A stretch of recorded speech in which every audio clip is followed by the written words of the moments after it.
Good evening and welcome back to another edition of Our City.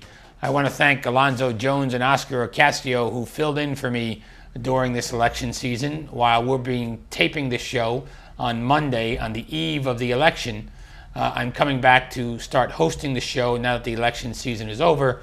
And keep in mind, for those of you that watch the show on Monday evening, tomorrow, Tuesday, is November 4th, and please get out and vote and exercise your right to cast a ballot for the candidate of your choice. On Wednesday of this week at 10:30, I will attend a recycling event at St. Genevieve School in the city of Elizabeth. It will take place on the school on Princeton Street in the city of Elizabeth. We want to thank all of those at St. Genevieve's who have been active in the recycling efforts of that school and neighborhood. On Thursday, November 6th at 10 o'clock, I'm going to join the Greater Elizabeth Chamber of Commerce at the Jersey Gardens Mall for their 10th annual Magical Day of Giving event. This event will take place in Jersey Gardens. It's going to last all day, from 10 in the morning till 9 at night. It will include exclusive discounts, family fun, and prize drawings.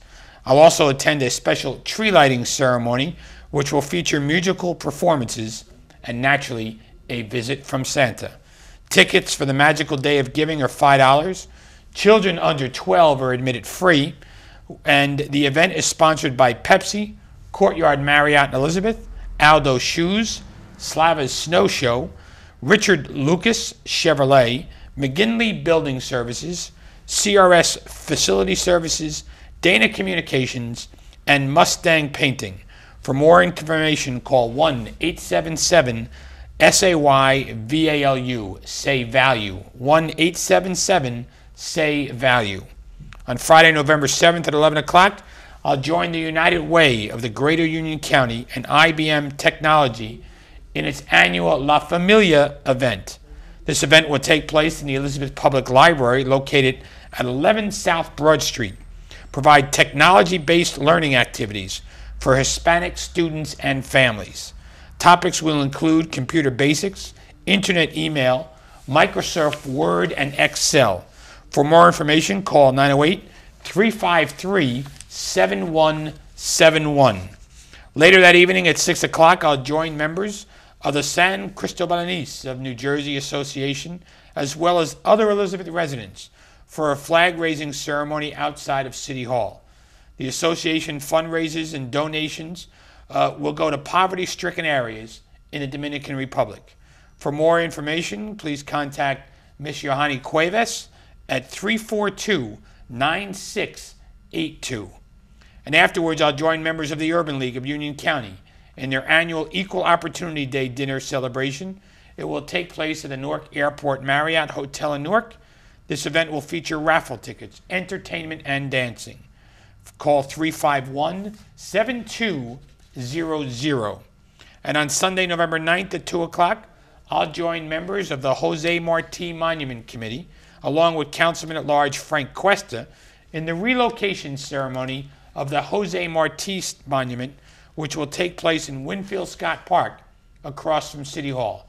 This monument was moved from Jackson Park at the expense of the committee and replaced in Winfield Scott Freedom Trail.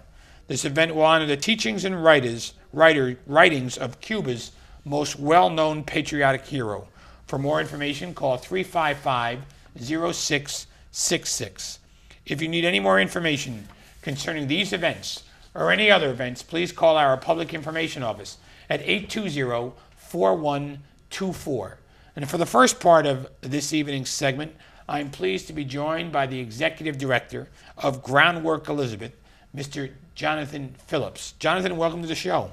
Thank you, Mayor. Thanks for having me on again. I know you've been here a while. It's good to have you back. Yep, thank you. Your frequent appearance on this show has to do with greening the city of Elizabeth, bicycle rides, your former bicycle shop. But today we're here to talk about Apple Tree Park, which is something that you also envisioned and worked on. And while we were scheduled to have a ribbon cutting last week, it got rained out, and we've rescheduled it for the future. Yeah, we had quite a deluge. On October 28th, we had the unexpected snowstorm, which was kind of a horrible thing. Actually, right behind me, and we're going to reschedule it for the next coming Thursday, November 13th at 1 o'clock. I'd like to invite the viewers to join us also on that day if they're able to do it. We're going to have some soup, warm soup, because it's going to be probably a cold day, mid-November. You're not making the soup, are you? No. Oh. That'll be Mario's restaurant Okay. making the soup. Be real good. And as you can see behind me, this really does not do the park justice, but this is a rendering done by one of our architects, Christopher Zender of Zen Architecture. This is somewhat of the way the park is looking. There are pavers, there are 4 seats, beautiful lights, and I might also add that the pavers, there's the ability to actually get a personalized paver from the public. And so that's all been done. It's completed. The ribbon cutting is going to take place on November 13th. Yeah, like I said, this really doesn't do the park justice. You got to come out and see it. It's really spectacular. It's located on the corner of Front Street and Pine Street. And who else has helped along the way on this park? Well, of course, you have, and your department, most especially the Department of Public Works, John Papetti, and again, very especially Steve Rinaldi and the engineering department helping us with the bidding process. Also, the Department of Planning and Community Development, Oscar Ocasio and Phyllis Reich have helped us really a lot with it. And other departments, whether they be in the city or the state New Jersey Department of Environmental Protection, the Green Acres Program gave us some funding for this. Also, the Department of Community Affairs, too. And Jonathan, one of the things that people often talk about in a park of this size is it's quite small. And people will say, hey, why do you do something in a little bit of space like that and make a small park? Why even bother? That's a great question. That's really one of the reasons that groundwork does exist. Our motto is changing places, changing lives, and we do aim to do both with this park. There's a lot of great economic growth in the city, as you're aware of, and you've helped it along. A lot of housing development, but the open space portion of what Elizabeth has to offer its citizens is limited. So in this particular case, this was built on a housing area called Apple Tree Village, and there was a very small lot that was available. The original builder was Robin Lospinoso, who happens to be a member of our board of directors. She saw the building lot was too small to build on. She said, let's look at groundwork, Elizabeth, making this into a community vest pocket park and see what we can do for the community. And it really came together once the land was there, and then the matter of putting the necessary funding together. What challenges did you have to overcome? Well, actually, I have a sheet of 17 challenges here. 17 challenges. Which I will not read. I promise not to bore anybody with this. But 4 major categories would be the environmental contamination, because this is actually a repair shop at one point in time, besides being an apple tree park or an apple orchard. Are they apple trees? These are not apple trees. Maybe they should have been. But this was actually originally, years and years ago, an apple orchard. So we actually, after it was an apple orchard, it became a repair shop for some reason. There was some contamination there. We had to work very closely with the Department of Environmental Protection to clean it up, got it okayed. Then we moved on to the design portion of it, went through a number of iterations because we had community meetings with that, with the group of community people on it, and we finally came up with a design.